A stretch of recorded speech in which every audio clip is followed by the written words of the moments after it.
Merci beaucoup. Merci. Donc effectivement, je vais essayer de présenter comment mesurer le bruit. Vaste question, je ne vous le cache pas.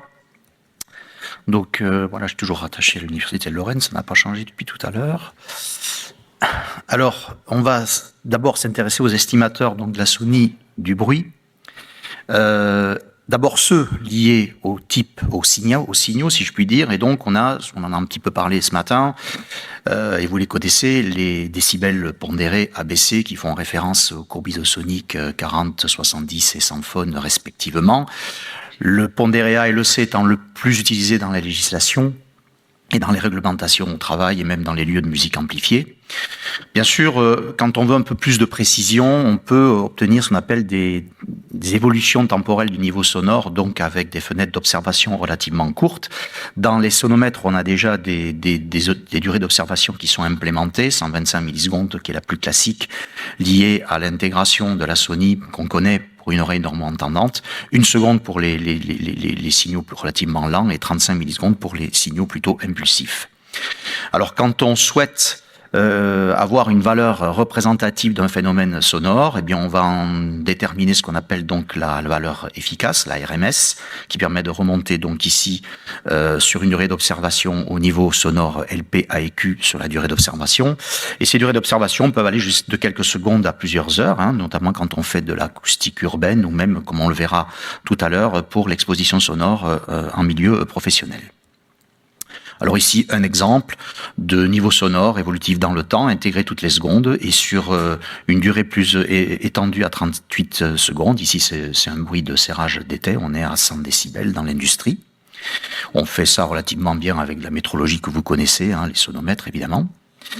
Là, on peut, à partir de cette évolution temporelle de ces niveaux intégrés sur des durées très courtes, par exemple 1 seconde ou inférieure, on peut obtenir donc une évolution temporelle, je disais donc, et de là obtenir ce qu'on appelle des niveaux statistiques qui sont très exploités dans le domaine de l'acoustique, avec des indices, ce qu'on appelle le LN, qui sont donc définis comme étant le niveau dépassé pendant X% du temps. Alors on retiendra le L10, c'est représentatif des niveaux pointes. C'est pas les niveaux crête, mais les niveaux les plus importants, et le L90, qui est représentatif, par exemple, d'un bruit de fond. Alors on peut aussi caractériser les bruits par un indice qu'on appelle l'indice Noise Rating, l'indice NR, qui est basé sur un réseau de courbes et qui sont représentées par une valeur égale à la valeur en dB à 1000 Hz. Donc il faut faire une analyse par bande d'octaves. Aujourd'hui, les outils métrologiques permettent de faire ça assez simplement. Donc par exemple ici, quand je projette une représentation par bande d'octave d'un signal, eh bien on va aller retenir la valeur la plus élevée qui touche un des points du spectre, à savoir ici l'indice 75 dans l'exemple qui est cité.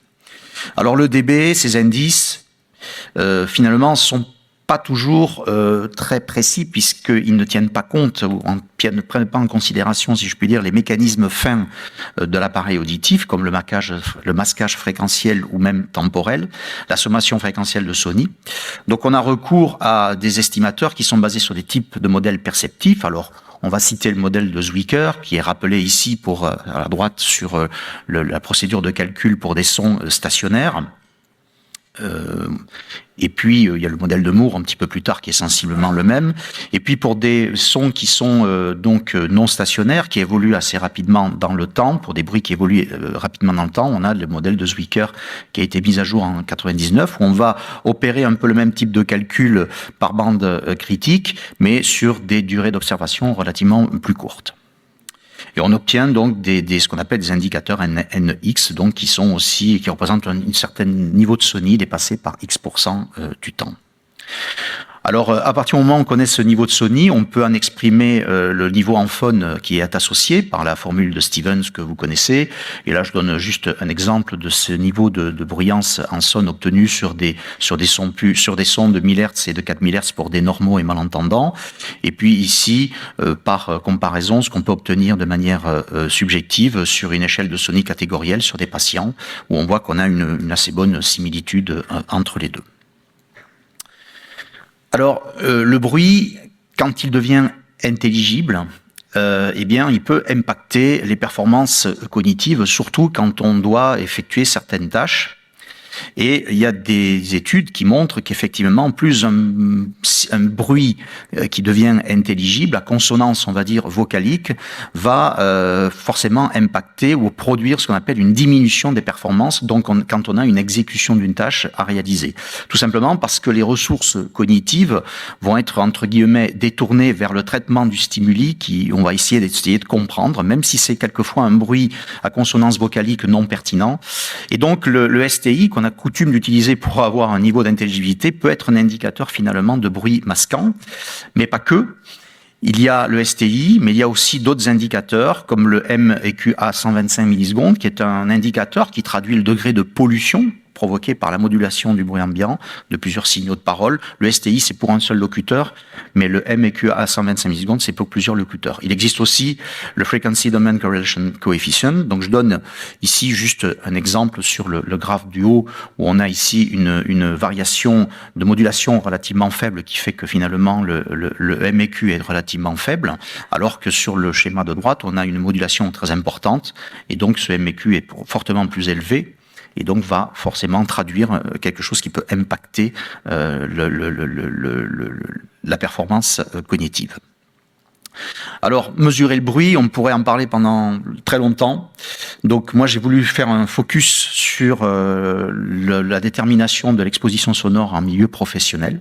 Et là encore, on pourrait passer beaucoup de temps à expliquer tout ça en s'appuyant sur la norme ISO 9612. Donc l'idée, c'est déjà de faire un peu le point quand on arrive sur un lieu bruyant pour dire quelles sont les activités, quels sont les métiers, quelles sont les tâches effectuées par ce qu'on appelle des groupes d'exposition homogènes, quelle est la journée représentative de ces salariés. Et donc on peut avoir plusieurs stratégies de mesurage, par tâche, par fonction, par journée entière. Alors je ne vais pas tout présenter parce que ça serait trop long, mais on va peut-être donner un exemple par tâche. Donc un groupe d'exposition homogène, c'est un groupe de travailleurs donc qui effectuent des tâches assez similaires et donc qui sont exposés de façon assez analogue aux mêmes sources de bruit, si on peut dire. Donc chaque tâche fait recours à un niveau sonore qui est calculé un peu comme on l'a expliqué tout à l'heure sur une durée d'observation qui est celle de la durée de la tâche et puis bien sûr sur une durée effective de travail sur la journée qui n'est pas forcément égale à 8 heures, qui peut être 7 heures, 7h30, etc. ou même au-delà de 8 heures. Mais qu'on ramènera, je vais le dire tout à l'heure, à 8 heures de toute façon à la fin. Et donc, on obtient un niveau de pression acoustique continue équivalent pondéré A en sommant tous les niveaux sonores de ces tâches de manière énergétique, mais en pondérant par la durée de chaque tâche par rapport à la durée effective de travail. Et puis donc, comme je le disais, on ramène à la fin sur une durée journalière de 8 heures de travail, donc 8 heures ou 480 minutes. Alors bien sûr, ceci se fait métrologiquement par ce qu'on appelle des exposimètres, qui sont conçus pour ça. Alors j'ai voulu faire un petit focus sur la problématique qui consiste à savoir si j'ai des phases bruyantes et d'autres qui sont moins bruyantes, si j'en ai une qui dure 6 heures par exemple à 80 décibels et une autre à 90 décibels pendant 1 heure, quel est le niveau d'exposition et surtout quelle est la tâche prépondérante. Alors les calculs peuvent être compliqués, mais on peut tout simplement essayer d'utiliser ce qu'on appelle de convertir les niveaux et la durée d'exposition en points d'exposition en passant par l'exposition sonore partielle, qui est tout simplement l'intégrale de la variation de la pression pondérée A sur le temps. Donc on obtient une valeur en pascal carré par heure.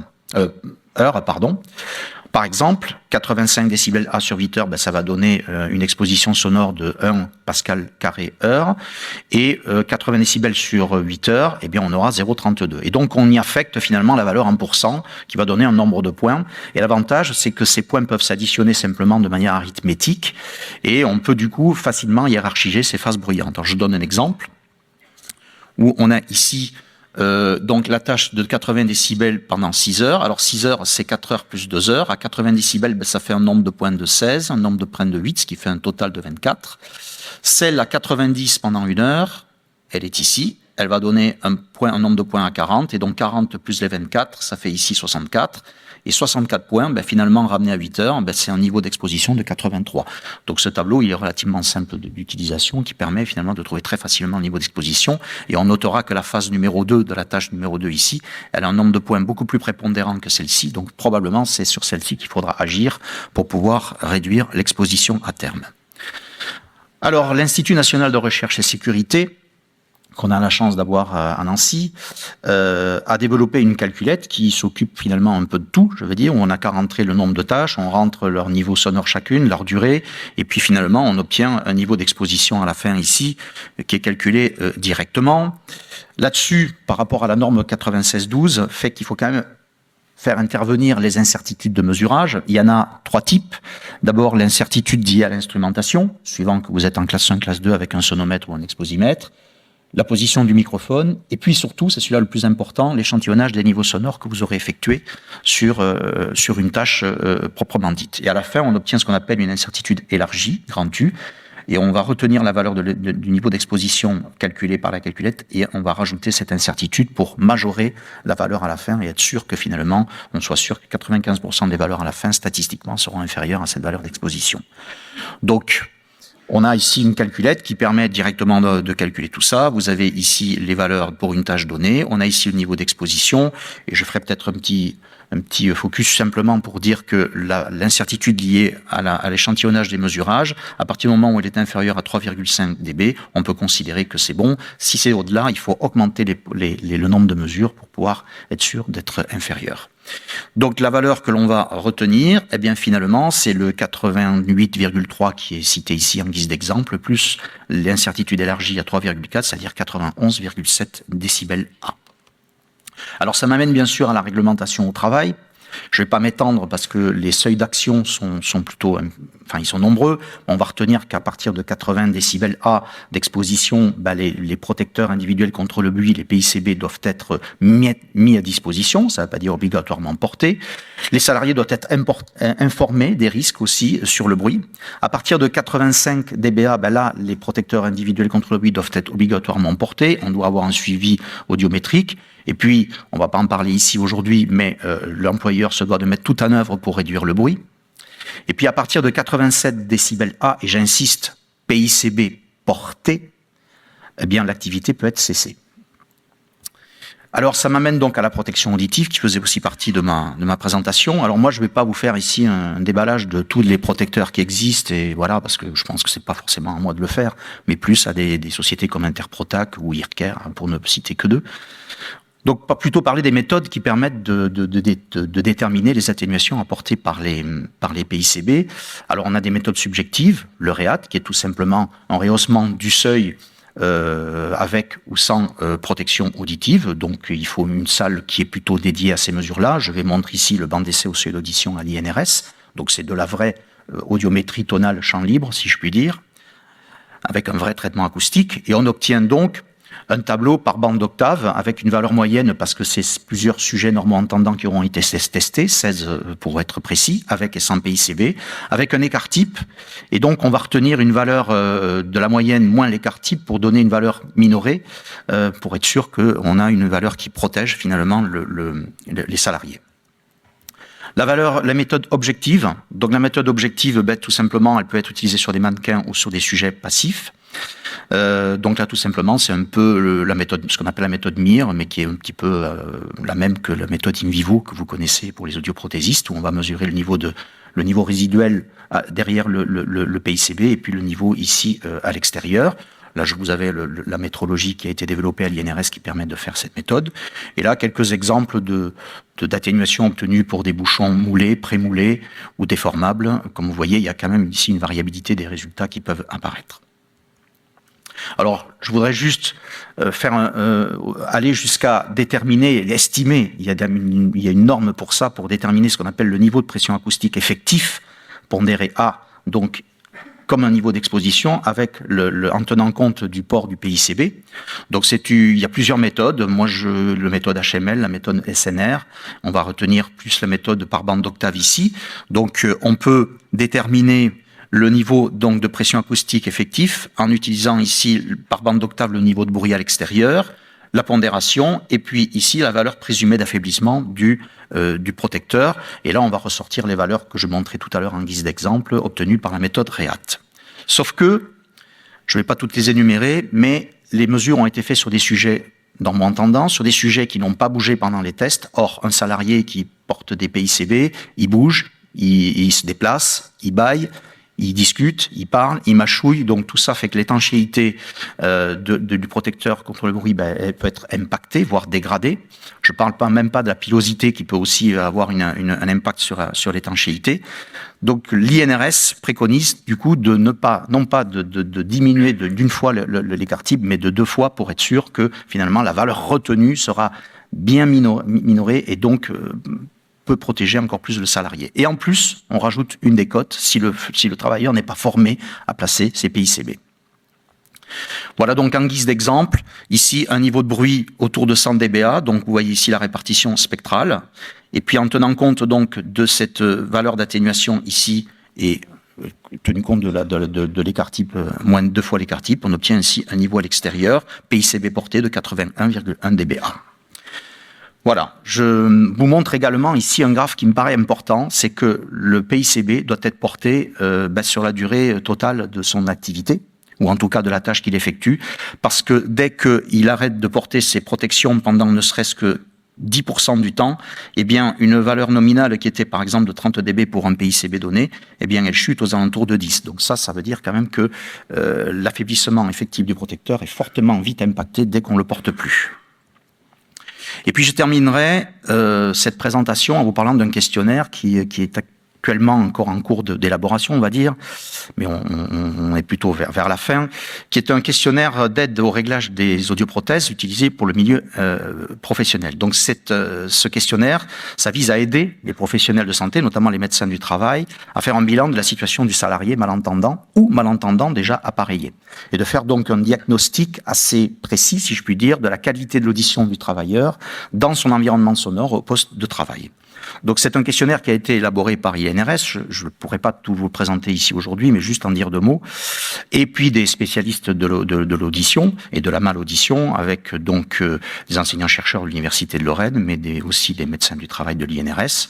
Donc j'ai cité ici Romain de Colin, François Dejean, Adil Feiz, Begmamine Maïbiou, qui sont de chez nous, et Morgane Potier, qui ont participé à l'élaboration de ce questionnaire. Alors, il est composé de 21 questions sur 6 parties, sur quel est l'environnement sonore soumis du salarié, quelle est sa perception de cet environnement, connaît-il sa situation en termes d'exposition, quelquefois c'est connu, porte-t-il des protections individuelles contre le bruit, a-t-il vraiment des problèmes auditifs et si oui, lesquels, et quelle est sa perception vis-à-vis des aides auditives s'il est appareillé.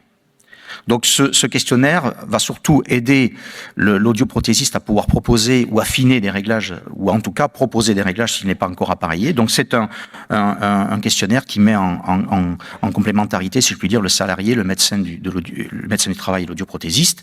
Le salarié parce qu'il va pouvoir d'évaluer la nécessité de se faire ou pas appareiller.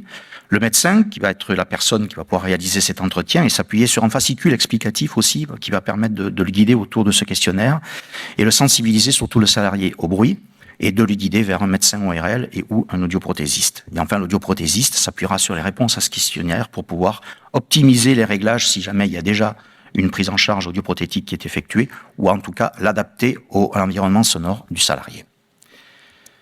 Je vous remercie de votre attention.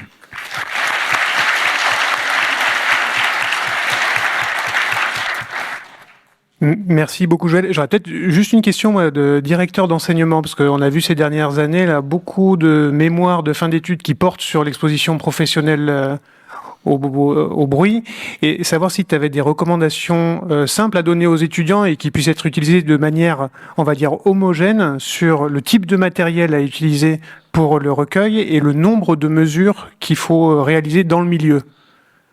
Alors, il y a beaucoup de questions. Je ne vais pas pouvoir répondre à tout. On a une équipe effectivement qui s'intéresse on a commencé depuis 2016-2017 sur cette thématique, à lancer des mémoires là-dessus. Et puis pas que, il y a eu des thèses aussi qui sont en cours et certaines qui sont passées sur cette problématique. Alors, ça va être difficile de répondre à tout ça. On a une formation DPC qu'Audio Ferméa nous a demandé depuis l'année dernière et qu'on dispense au congrès des audioprothésistes chaque année. Donc voilà, c'est un certain succès. Les gens viennent un peu pour essayer de voir quels sont les réglages proposés. Alors on n'a pas de recette de cuisine miracle. Simplement, je répondrai simplement qu'il faut dissocier 2 choses. C'est qu'en général, le réglage, il va être soit destiné à la protection, c'est-à-dire au niveau sonore élevé. Donc on va avoir des propositions de réducteurs de bruit à fond, avec un couplage acoustique relativement fermé pour le coup. et avec un MPO très fermé aussi. Ça, c'est plus pour le côté exposition. Et puis, on a aussi des propositions de réglage pour tout ce qui est plutôt intelligibilité, audibilité, où là, pour le coup, on est dans des situations sonores beaucoup moins élevées, mais pour lesquelles le signal utile doit être important. Et donc là, c'est d'autres réglages. Donc, voilà. Tout ça, c'est encore, si je puis dire, de manière continuelle en cours d'étude, voilà, parce que c'est pas une question facile, mais en tout cas il y a des tendances de propositions de réglage, oui, voilà. Très bien. Merci beaucoup, merci Joël.